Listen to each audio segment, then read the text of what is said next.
Okay, I'm just going to do a little run through on advanced linear equations. I'm going to start with this one just on the right here. Okay, so we want to get all the letters to the left.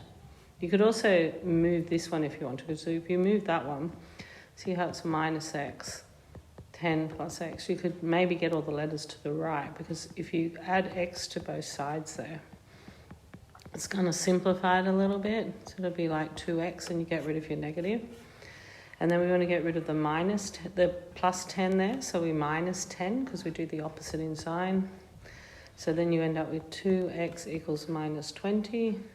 And then if you divide by 2, then x will equal minus 10. Now you could have done it the other way. You could have gone minus x plus 10 equals 10 plus x, and you could have minus the x, and that would still work. You get minus 2x plus 10 equals 10. Oh, sorry, that's a minus 10 there. Minus 10 equals 10, and then when you plus 10, minus 2x equals 20, divide by minus 2, so x will equal minus 10.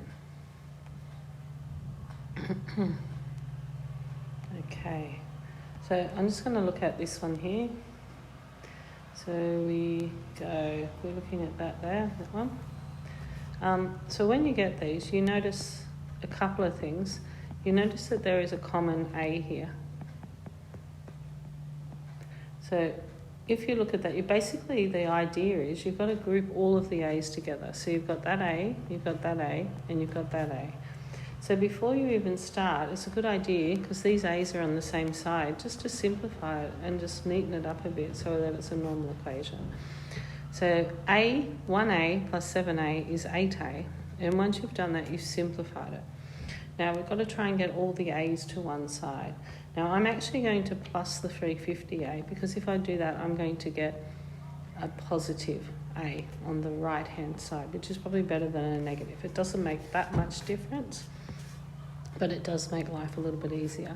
So you get 500 equals 350a plus 8a is 358a plus 200. Okay, and then I want to get the a by itself, so I'm going to take away the 200. So I get 300 is 358a. And then because it's times 358a, you divide by 358. So dividing by 358, they cancel, and you get a is 300 on 358. If you halve that, what will you get? 150 on, that'll go into there. 2 goes into there once, into there 7, into there 9. Okay, and you can just simplify the fraction. All right, let's just look at this one here.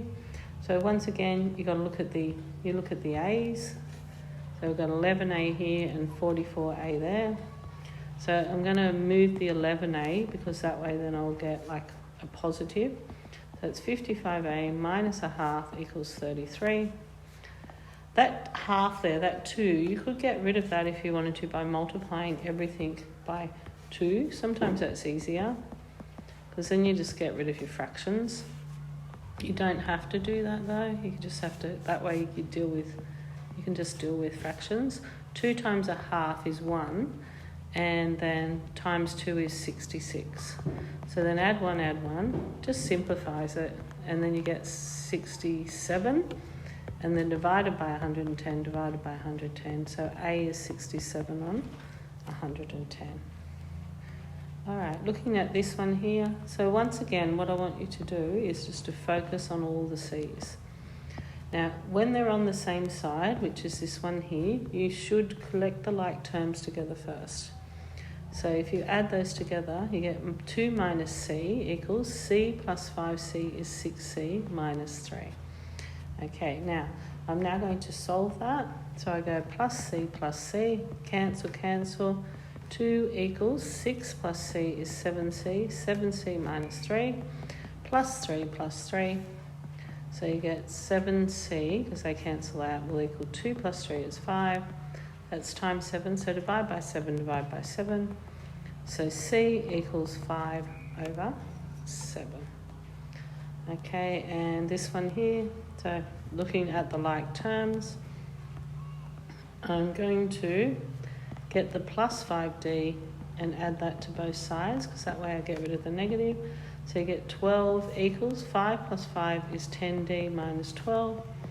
And then if we go plus 12, you get 24 equals 10d.